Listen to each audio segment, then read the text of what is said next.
Welcome to Walk Corner with Guido. This is another replay analysis. This time for Night Dog. He's driving his T-54 E1, trundling along on Erlenberg in a fairly even looking battle as far as the matchup goes, both skill and tanks. And he's going to head over to the west side of the map.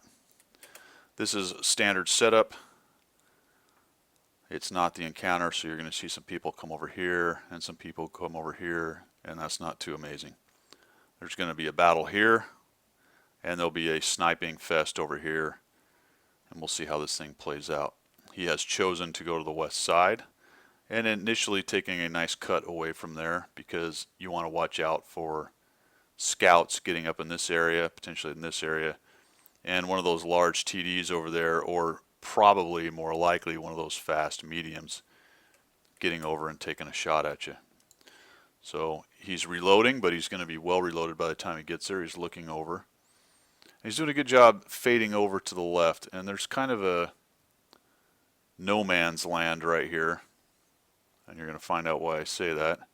The grill must know something. I'm assuming the grill had sixth sense, and he cut away and ran away, or he wasn't liking what he saw coming up, but I would say there's plenty of force coming this way. In any event, that leopard just tagged Night Dog in the side. The only way to really avoid that is to go way off over to the left, and I don't actually really do that unless there's a very good scout on the other side, and those three are not necessarily good, and it may have very well been the leopard that lit him at that range. So that's kind of one of those unlucky things. It's unfortunate that leopard didn't shoot somebody else, so now he's down some hit points right off the bat, and I'm not really advising anyone to hug the red line. It's one of those chances you get. There are spots in the map that you need to get to, and if the other team does the right things, they may get some of these free shots. The only way to avoid it would be to camp at the cap. Or if your buddy has a bigger tank, hide on the other side of him. Alright, another thing going on here. Night Dog's rolling with some cola. He's got the med kit, the repair kit, and the cola. Most of my tanks, I run an automatic fire extinguisher in. The trade-off, obviously, is I don't get the bonus of the cola. Of course, cola costs money, unless you have a bunch of free ones sitting around, or you bought a bunch at discount, in which case it's not really costing you that much. Quite a benefit to having cola.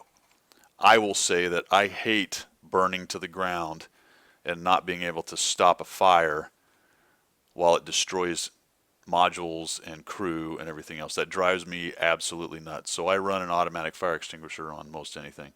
I'm not going to come down on either side on the cola or automatic. For me, it's the automatic fire extinguisher. I'll come down on one side or the other, but I'm not going to berate anyone else for it. Cola's not a bad choice. And this tank doesn't necessarily light on fire a lot. Okay, so Night Dog's heading over to the left here.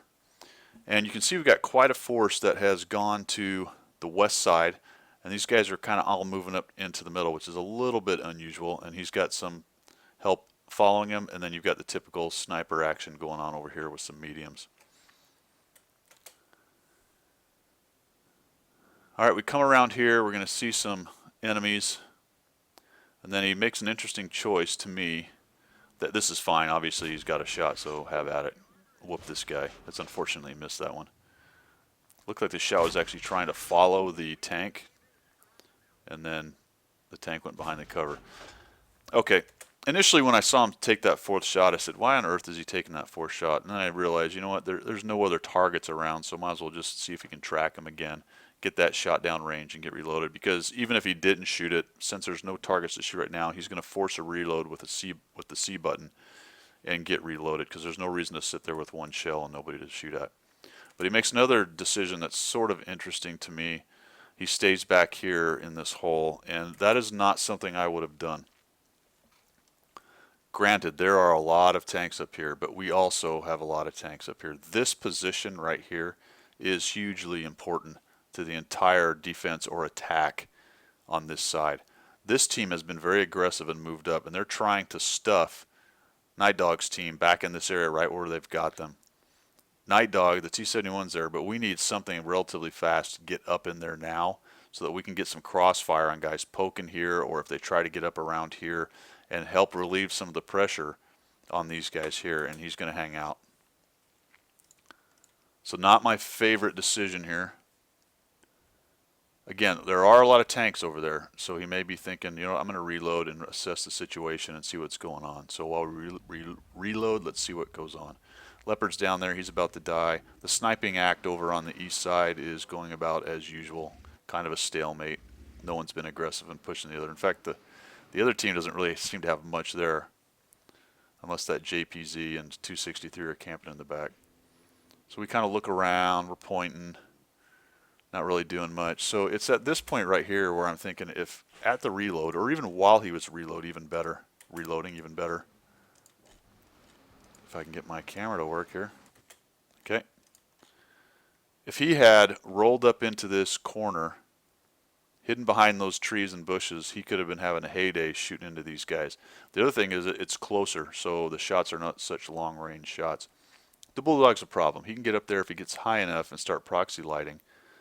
Bulldog, but for the most part you can stay pretty safe right there as long as you're not lit. In fact, you can shoot from back in there behind the bushes if you're not lit. He's looking at some stuff. He's going to get a little damage here. This poor Batchat drives up on the rock. I'm not sure what he was doing there. The Mutz is going to eat one. Prioritizing the Batchat, I like that. The Mutz was open, so he switched. That's good. And that was actually a pretty good catch. While I was watching the replay the first time, I didn't actually catch that Bulldog coming up and over until he pointed at it. And so right away he sees that guy. He's going to help out this T-71, and we have a live T-71, so that's excellent. There's the Batchat. Oops, now the T-71's not alive. All right, so yeah, he chose to stay back. He's reloading. He does need to back up.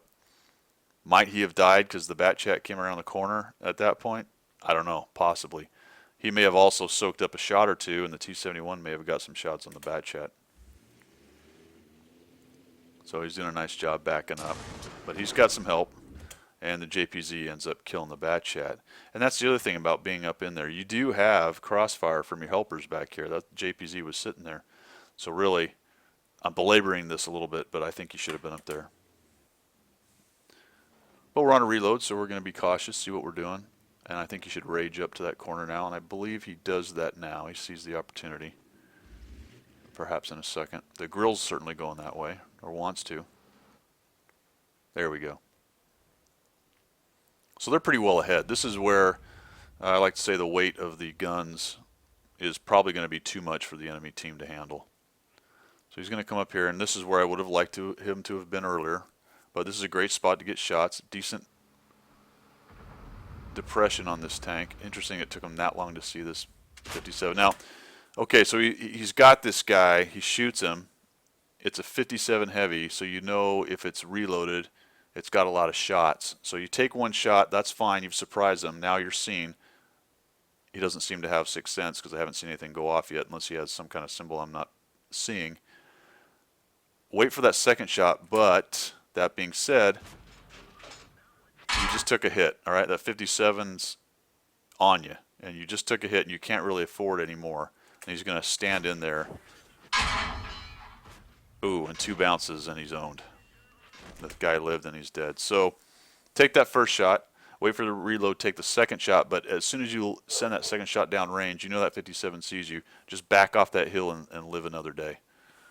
Probably would have got a little bit more damage. So not bad, 2,300 damage. I think they go on to win this game based on the replay. Obviously, when I downloaded it, it said it was a win. And you can see they're rolling up the west side. The east side is still stagnated. And we got one dead night dog in the back. So there you have it. I think you probably should have moved up into this area. You'd have been a little more effective getting a few more shots on these guys. Probably could have farmed some more damage. And definitely when you roll over the top of the hill like that and that T-57 sees you, take that first free shot. Maybe even wait for that quick reload on your clip for the second shot. And then once he has you in his sights, get out of there. That's it. Catch you guys later.